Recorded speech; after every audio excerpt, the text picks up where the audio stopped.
Seperti itu. Iya, contoh-contoh yang sederhana aja Pak. Mencium batu hajar aswad itu kan tidak ada di dalam Quran. Allah tidak pernah mengatakan tentang batu hajar aswad. Betul ya Pak ya? Ya, tidak pernah disebutkan Tetapi secara ketika eksplisit. Baginda sebagai nabi, dia diikuti oleh umat Islam. Oke. Iya kan?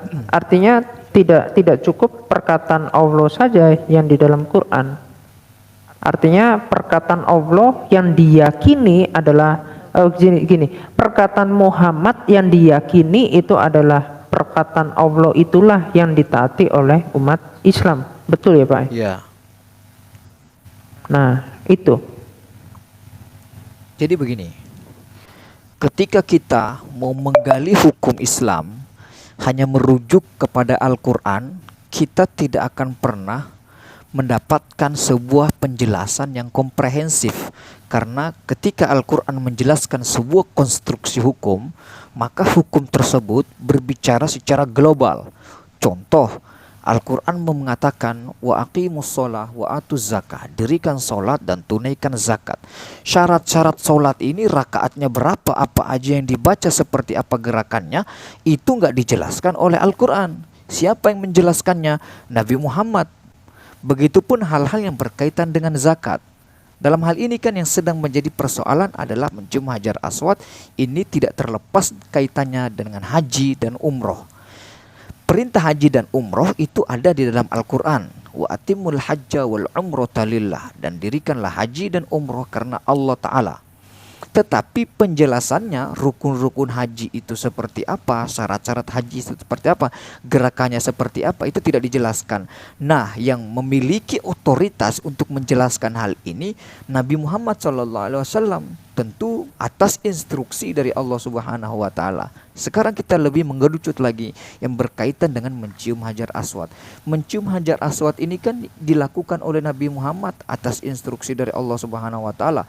Terlepas dari apa faedahnya, mengapa harus dicium, ya kami sebagai umat yang beriman tentunya ya harus patuh saja, karena itu sudah menjadi konsekuensi iman. Disuruh cium batu begini, dicium. Bahkan pernah dikritisi secara implisit oleh Umar, ya, bukan Umar mengkritisi Nabi Muhammad, bukan, dia mengkritisi batu.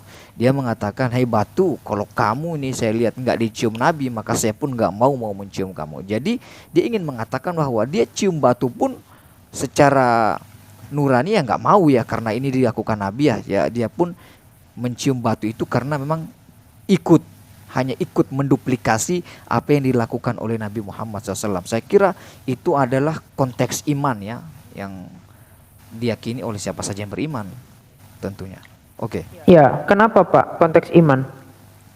Ya, itu konteks iman. Kenapa Anda begitu yakin? Ya, bagaimana? Kenapa Anda begitu yakin? Berarti Anda memposisikan Baginda dengan Allah itu, yang Anda mempercayai apa yang dikatakan Baginda itu adalah perkataan Allah. Ya. Perkataan yang berasal dari Allah. Ya kan sudah saya katakan di awal tadi, ketika Tuhan Allah Subhanahu wa Ta'ala memerintahkan umat Islam untuk, berarti tidak mungkin menyesatkan ya Pak, ya, perkataan Baginda. Untuk memerintahkan untuk berhaji itu kan hanya diperintahkan saja.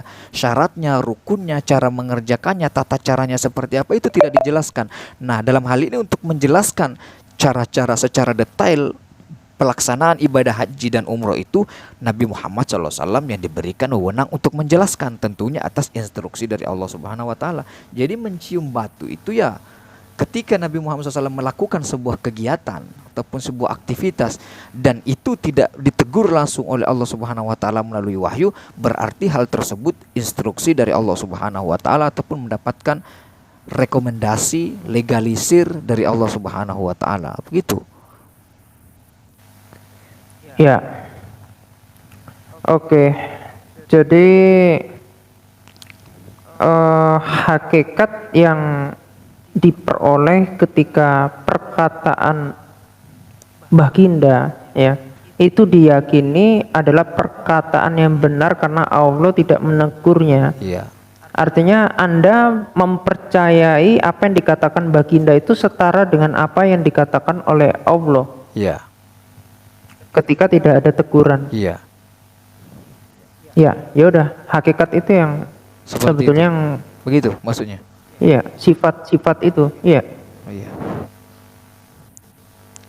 Berarti Iya, konsekuensi logisnya kan itu. ya maksudnya menyetarakan perintah Nabi Muhammad itu sama dengan perintah Allah ketika Nabi Muhammad SAW melakukan sesuatu dan tidak mendapatkan teguran. Lain halnya ketika ada sebuah ijtihad mengenai Iya, mendapatkan teguran itu pun kan dari perkataan Muhammad sendiri, Pak. Iya, maksudnya Bukan Allah mengeluarkan suara dari langit kan, bukan. nggak mungkin begitu, nggak mungkin itu. Itu Iya. style. Iya betul. Iya. Artinya kan apa kata baginda? Oh, aku ditegur. Iya. Oh, aku ini. Ya, itu kan Iya. konsekuensi iman kan begitu.